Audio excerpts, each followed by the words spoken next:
The great chamber of the Galactic Council was filled with voices. Dozens of species had gathered, their banners floating above the long tables that circled the wide hall. They had not come together in peace. They had come to plan a conquest. Their target was a small blue planet, one that had troubled them with its noise, its broadcasts, and its growing hunger for the stars. That planet was called Earth.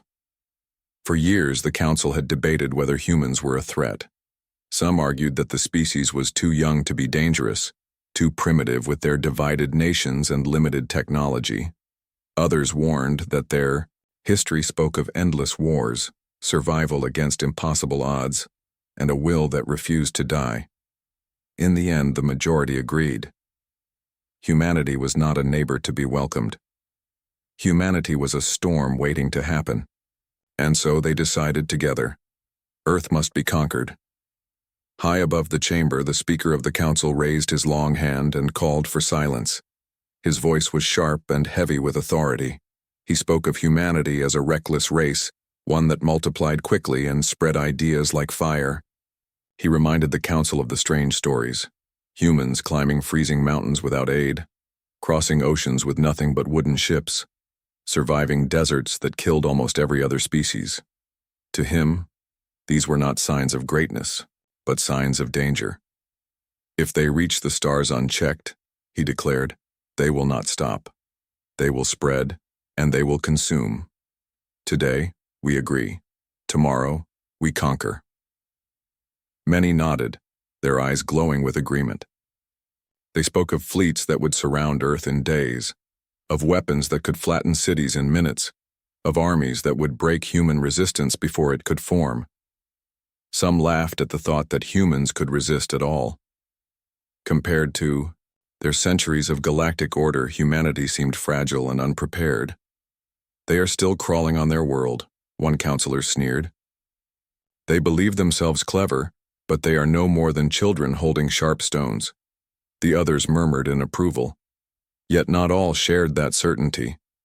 A smaller group sat in silence, their gazes fixed on the center of the chamber. One among them, a veteran of many wars, leaned forward. His scales shimmered under the light as he spoke in a low voice. I have read the old reports, he said. I have studied their history. These humans do not surrender easily. They rise when they should fall. They endure what should break them. If we go to war, we may find the cost greater than we expect. His warning was met with cold laughter. The speaker dismissed him with a wave. Do not fear shadows, the speaker replied. This is not a war. It will be a correction, the OR Council voted. One by one, lights filled the chamber as each species marked their choice. The decision was clear. They would unite their fleets and march to Earth. For the first time in centuries, the Council was of one mind. Outside the chamber, signals spread across the galaxy. Ships prepared for launch. Weapons were loaded. Armies gathered in the name of unity and control. The invasion of Earth had begun. On Earth itself, no one yet knew what was coming. People went about their lives, working, building, dreaming of futures that stretched toward the stars. They looked to the skies with curiosity, never guessing that those same skies had already been claimed by forces beyond their imagination. Above the clouds, far beyond human sight, the first ships were already moving, their engines burning as they crossed the darkness between worlds. But even as the fleets formed, doubt whispered among some of the commanders. Stories of humans were more than records. They were warnings. A species that had survived ice ages, plagues, endless wars, and disasters of their own making might not bend so easily. A species that found hope in the darkest places, that rebuilt even when their cities burned, might not kneel without a fight. Yet the Council had spoken, and no one dared to stand against its decision. The chamber emptied, leaving only silence and the echo of their choice. The speaker stood at the center watching as the last lights faded. He imagined Earth falling quickly, its people broken, and its lands brought under control. To him it was simple. Humanity would learn its place and the galaxy would be safe from their chaos. What he could not see, what none of them could see, was the truth waiting to rise.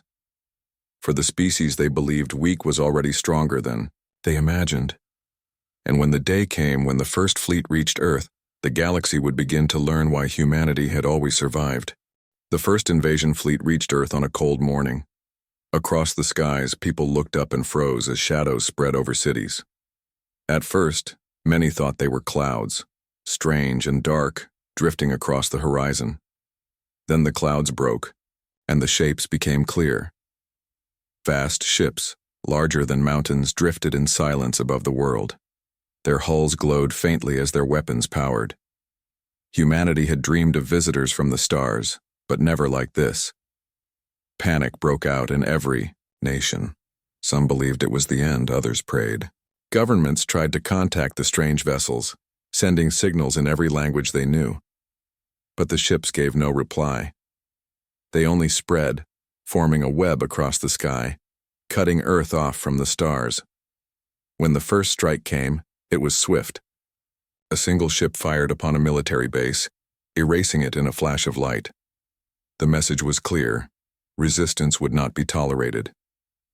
The Galactic Council believed that humans would surrender after seeing such power. They had studied other worlds before. The usual pattern was simple: destroy a few defenses, show strength, demand obedience, and then take control. It had always worked, but Earth was not like other worlds. In the ruined base, survivors crawled from the wreckage.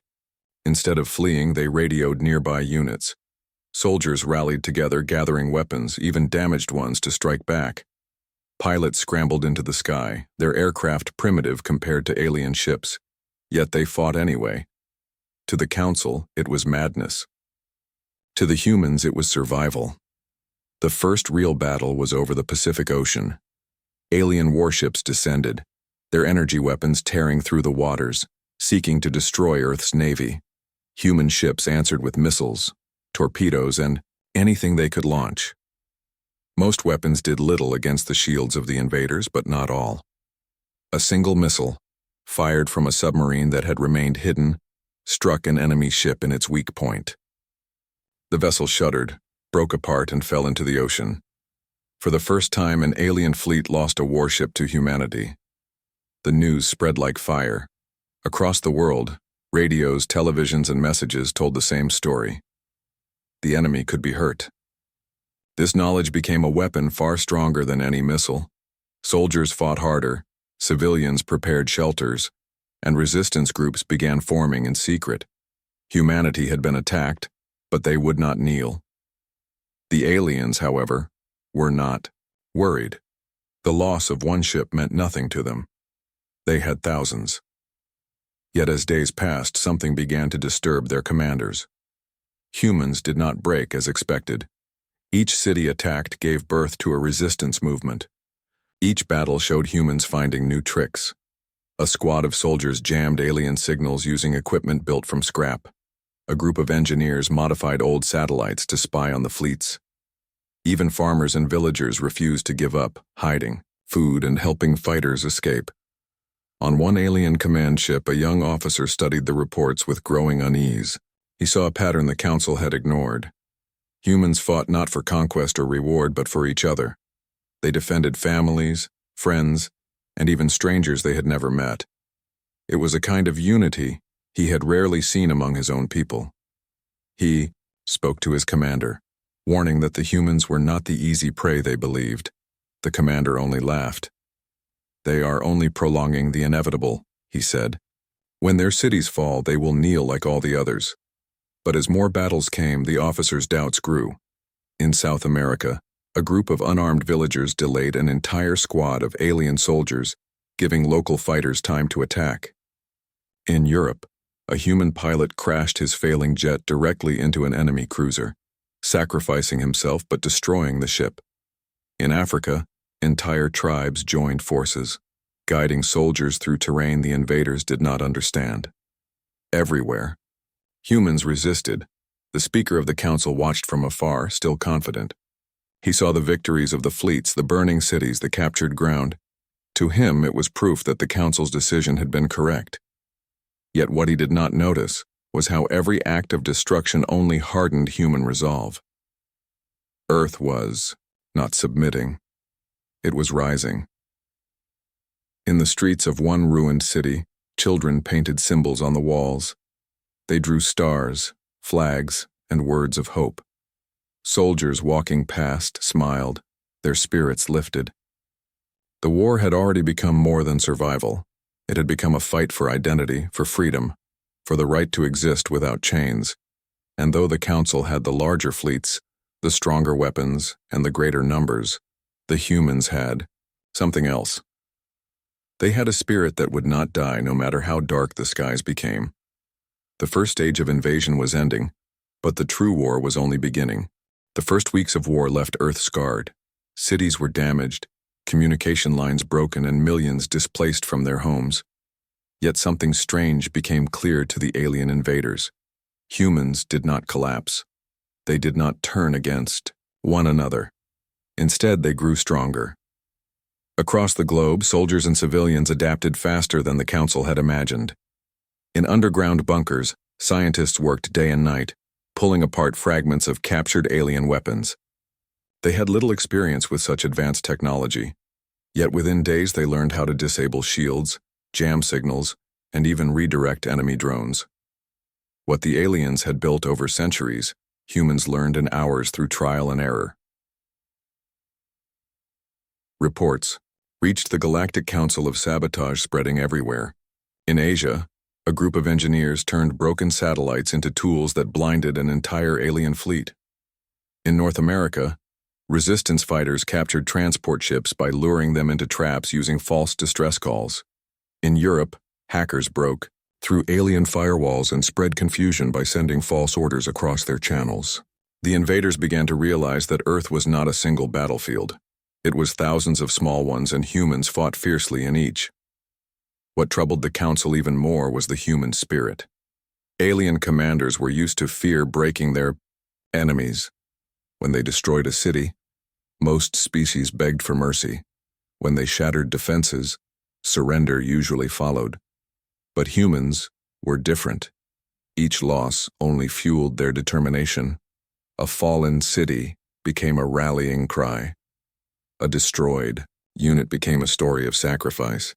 Families who had lost everything still found ways to fight back, passing food, hiding weapons, or simply refusing to obey.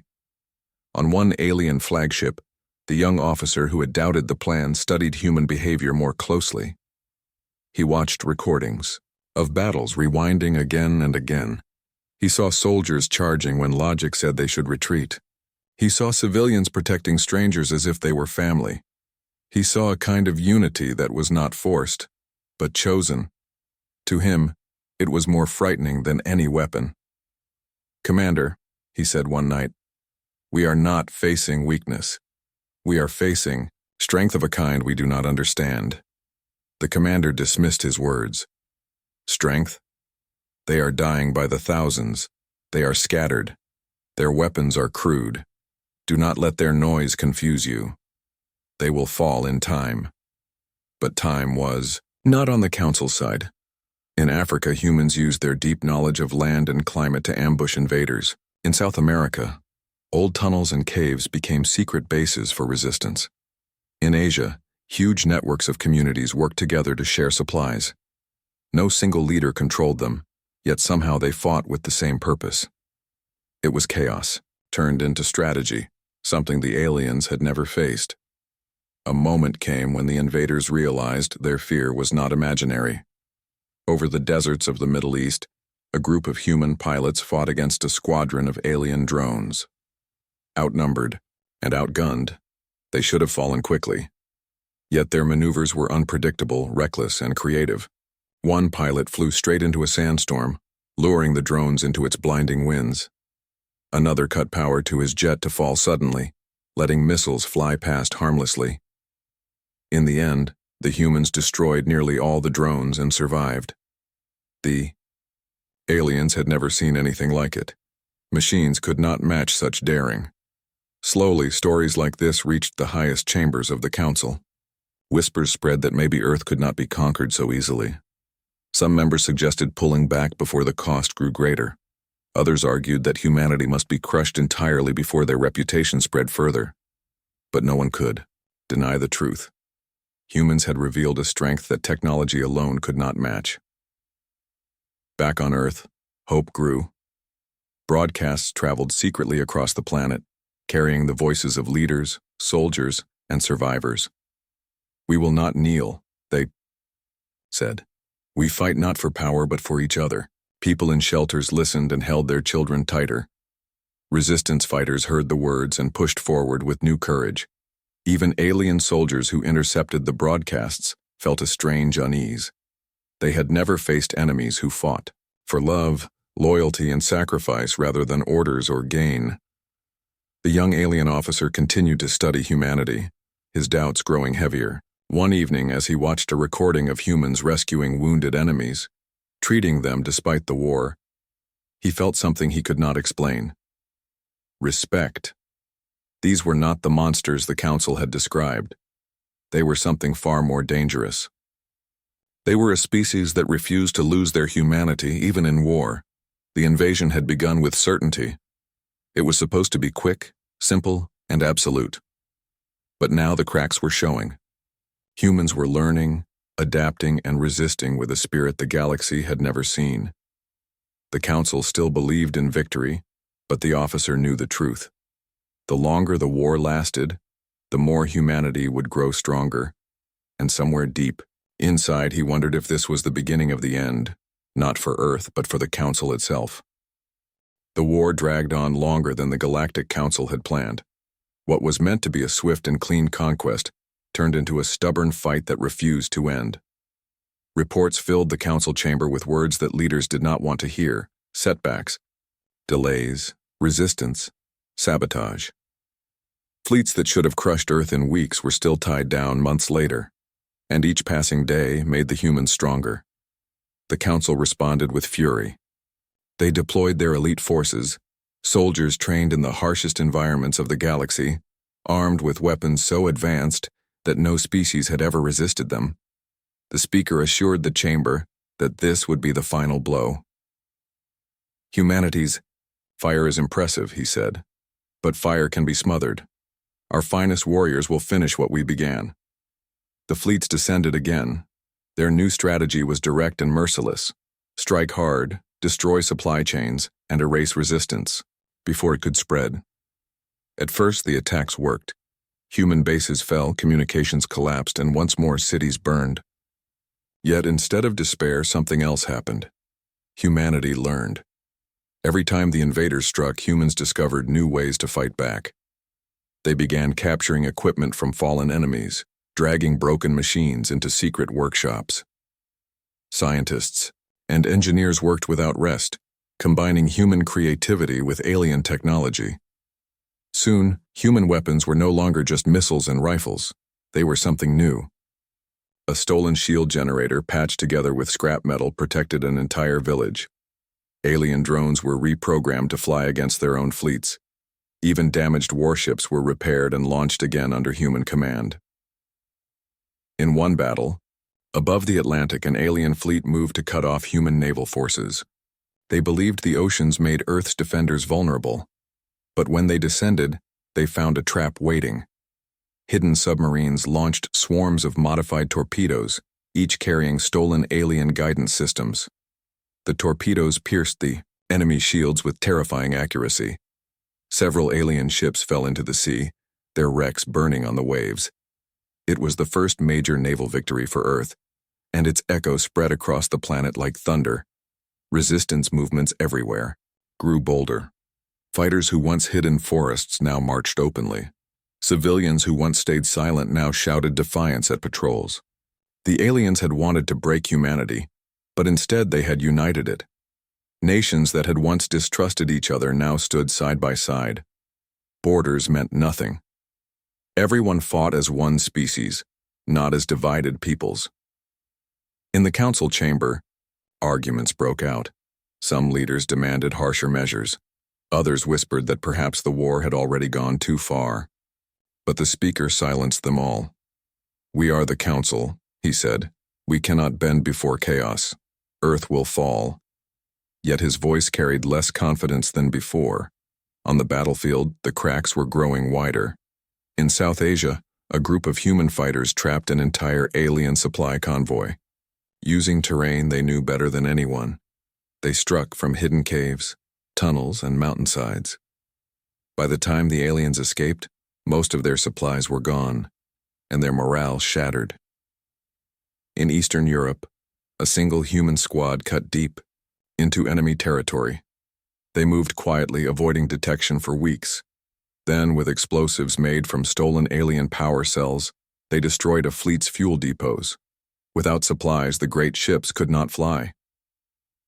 The squad was lost, but their sacrifice crippled an entire invasion force. Their names were remembered as heroes, and their story inspired countless others to rise. The young alien officer who had watched humanity with unease now saw his fears confirmed. On his command screens, he read report after report of losses. He begged his commanders to change their approach. "Every day they grow stronger," he warned. "They turn our own tools against us. This is not victory. This is collapse." His words were ignored, but deep inside he knew the tide was turning. For humanity, these victories were more than survival. They were proof that the invaders could bleed, that Earth could fight back. In the ruins of destroyed cities, survivors raised flags of resistance. Broadcasts spread around the world, carrying a message clear as steel. Earth would never surrender. Even alien soldiers began to feel doubt. Some looked at the humans they fought and wondered why the Council feared them so much. Others, after being captured, were stunned when humans treated them with kindness instead of cruelty. Slowly, the invaders began to question their mission.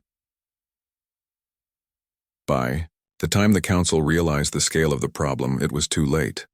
The war was no longer one-sided. Humanity was no longer the prey. With each battle, the hunters were becoming the hunted. And as the night sky filled with the glow of wrecked ships, the galaxy began to understand a truth that the Council had tried to bury. Humanity was not just surviving. Humanity was winning. The war had changed. What once began as a one-sided conquest was now a struggle the Galactic Council had never faced before. Humanity, instead of falling apart under pressure, stood taller with every passing day. The longer the war lasted, the stronger Earth became. Nations that had once argued endlessly over politics, resources, and borders now spoke with one voice. Governments united their armies, scientists shared discoveries freely, and leaders who had once distrusted each other stood side by side. Across the world, the message was clear: humanity would fight as one. The invaders had given Earth something it had never known before: true unity. In underground bunkers, leaders held conferences through patched-together communication lines. They spoke not of surrender, but of survival and freedom. Plans were drawn to coordinate resistance across every continent. Supplies were shared, weapons distributed, and new tactics created. In the skies, human pilots no longer flew for their nations, but for their world. On the ground, soldiers wore different uniforms, yet fought under the same banner: Earth's banner. The effect of this unity was felt everywhere. In Asia, entire villages rose to protect one another, offering food and shelter to soldiers and refugees alike. In Africa, tribes who had once lived apart now stood together, guiding resistance fighters through deserts and jungles. In Europe, old rivalries vanished as people rebuilt cities side by side, refusing to let despair take root. In the Americas, factories worked around the clock, building weapons faster than ever before, some from their own designs, others from salvaged alien parts. Humanity had become a single machine, powered not by fear but by hope. The Council's fleets pressed harder, but the harder they pushed, the more resistance grew. Alien commanders found themselves fighting not against armies, but against entire populations. Every street became a battlefield, every forest a trap, every ruined building a fortress. The invaders could not move without being seen, could not land without facing ambush. Humanity was everywhere, watching, waiting, striking. What troubled the invaders most was the spirit of the people. Even in the ruins of cities, even under bombardment, humans sang, painted, and wrote messages of defiance on broken walls. "We will not kneel," became the words carried across radios and whispered in shelters. Children repeated them. Soldiers shouted them. And even alien soldiers began to hear them in intercepted transmissions.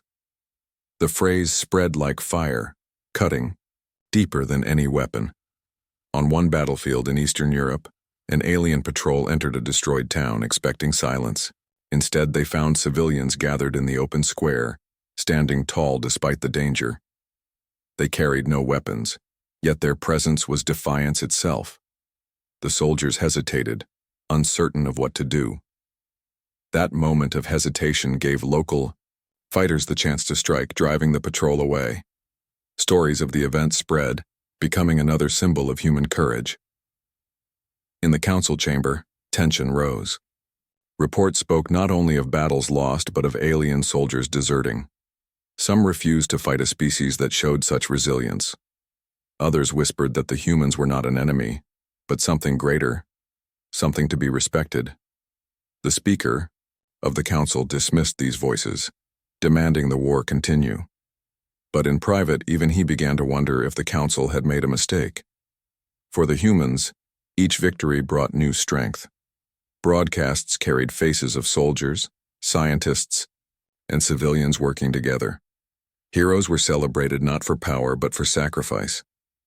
Pilots who gave their lives to save cities, medics who treated both human and alien wounded, engineers who turned wreckage into weapons, all became legends.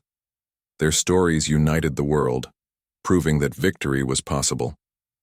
One night, a global transmission reached every corner of Earth.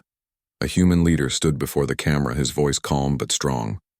"We never asked for this war," he said, "but we will not be slaves. We fight not for conquest, but for each other, for our children, for the right to live free. Let the invaders know, we will not kneel." The words echoed across the planet. Soldiers in trenches raised their heads. Civilians in shelters wept with pride. Even alien commanders watching the broadcast felt a shiver of doubt. Humanity was no longer fighting as a broken world. They were fighting as one species. And the invaders could feel the change. Every battle grew harder. Every loss shook morale deeper. The fleets that had once marched with certainty now hesitated. For the first time, the galaxy's most powerful armada knew fear. The war was not over. The invaders still held the skies, their weapons still stronger, their fleets still vast. But something had shifted. Humanity's unity had turned the tide. The Speaker of the Council believed that overwhelming force would soon crush this defiance. But deep in his heart, and in the hearts of every commander who had seen humans fight, a darker thought had begun to grow. Perhaps Earth could not be conquered at all. The war reached a point the Galactic Council had never imagined. What began as a campaign of certainty was now a struggle that drained fleets, shattered armies, and split alliances. The Council, once united in arrogance, now stood divided in fear. Reports filled the great chamber. Fleets had been lost in the oceans of Earth. Ground troops had been cut off by human traps in forests and mountains. Supply lines had been destroyed by squads that seemed to appear and vanish like shadows. Each new message carried the same truth. Humanity was no longer the hunted. Humanity was hunting them. In the early days, the Council's power had been overwhelming. Their weapons were brighter, their ships larger, their technology centuries ahead. But humans did not fight with only weapons. They fought with their minds, their will, and their refusal to surrender. They turned captured equipment against the fleets. They hacked communication lines. They built defenses out of ruins. Every time the invaders adapted, the humans changed faster. The Speaker of the Council tried to maintain control.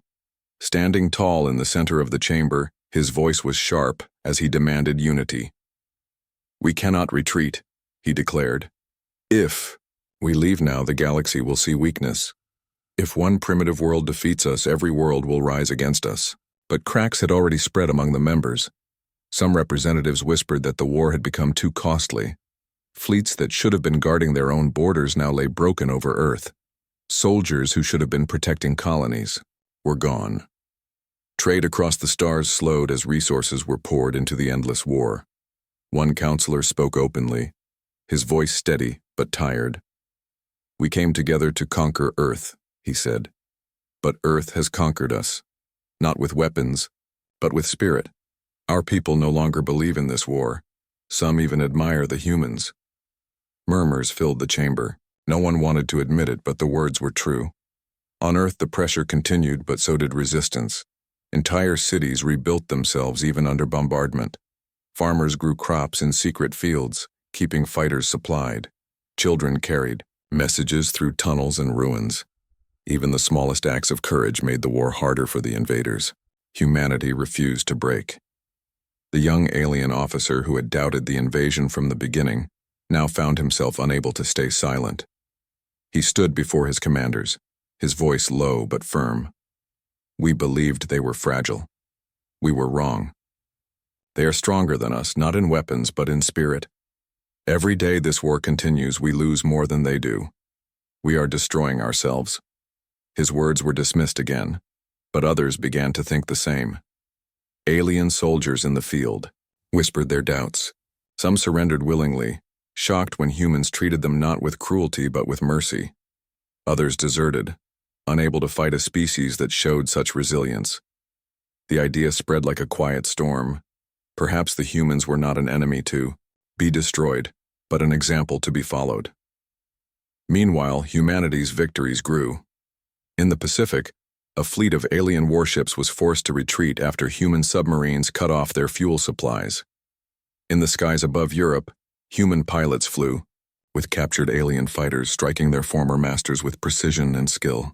In Africa, coordinated resistance movements pushed back entire enemy divisions, reclaiming cities once thought lost forever. The speaker grew desperate. He ordered even harsher measures, but harsher measures only created stronger resistance. Each new attack gave humanity new heroes, new stories, and new reasons to fight. The war was no longer about survival alone. It was about proving that freedom could not be stolen. Inside the chamber, the voices of doubt grew louder. Some demanded peace talks, others shouted for retreat. The unity that had begun the war was shattered. Where once the council had spoken with one voice, now it was a storm of arguments.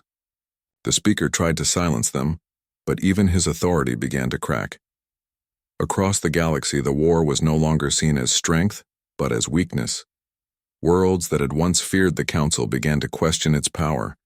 If Earth could resist, why couldn't they? If humans could stand against the greatest armada in history, perhaps others could rise too. The reputation of the council, built over centuries, was crumbling. On Earth, resistance leaders sensed the change. They knew the invaders were weakening, not only in weapons, but in spirit. Broadcasts declared it openly. They came to conquer, but they cannot break us. The galaxy will see that freedom belongs to those who fight for it. The word spread, reaching even alien ears. By now, the council was no longer planning victory. They were planning survival. Their fleets were tired, their soldiers broken, their people restless. The speaker still shouted of strength, but behind closed doors, emissaries whispered of surrender. The galaxy had seen something it would never forget. Humanity standing against the impossible and refusing to fall. And though the war had not yet ended, its outcome was already written. The invaders had come together to conquer Earth. Now they were the ones breaking apart. The war that had begun with certainty now ended in silence. The skies above Earth, once filled with endless fleets, were emptying. Ships that had come as conquerors now drifted away, their weapons quiet, their commanders defeated. For the first time since the invasion began, the people of Earth looked upward and saw the stars without fear. The Galactic Council had broken. Species that had once spoken with one voice now argued bitterly, blaming each other for the disaster. Fleets refused to fight, supplies were gone, and morale was crushed. Soldiers no longer believed in victory. Some simply left the battlefield, abandoning their posts. Others sent quiet signals of surrender, begging the humans for mercy. The speaker, himself, who once declared Earth weak and dangerous, now faced the truth he could not escape. The humans had won. On Earth, victory was not celebrated with wild cheers, but with weary relief. Cities lay in ruins, millions had suffered, and scars, marked the land. Yet humanity stood unbroken. Nations once divided were now united. Families rebuilt homes together. Soldiers from different continents embraced as brothers, and survivors looked at one another with pride. They had not only defended their planet, they had proven their spirit to the galaxy. The first alien emissaries arrived quietly. They did not march with weapons. They came in small ships, landing in the same fields where they had once sent soldiers to conquer. Their leaders stepped forward slowly, not with arrogance, but with lowered heads. They were not here to command, they were here to beg. In a ruined city square, where buildings still smoked from past battles, the emissaries gathered before human leaders. They knelt, their bodies bent low, their voices heavy with shame. "We came to enslave you," one of them said, his words trembling. "We believed you were weak. We believed you would break, but we were wrong. Forgive us." The crowd that watched was silent at first. Soldiers who had fought for months, civilians who had lost homes and families, all stared at the sight. The galaxy's proud rulers, kneeling before the very people they had tried to crush. It was a moment no one would ever forget. The humans did not answer quickly. Forgiveness was not something that could be given lightly, not after so much pain. Yet humanity had never been a species of cruelty.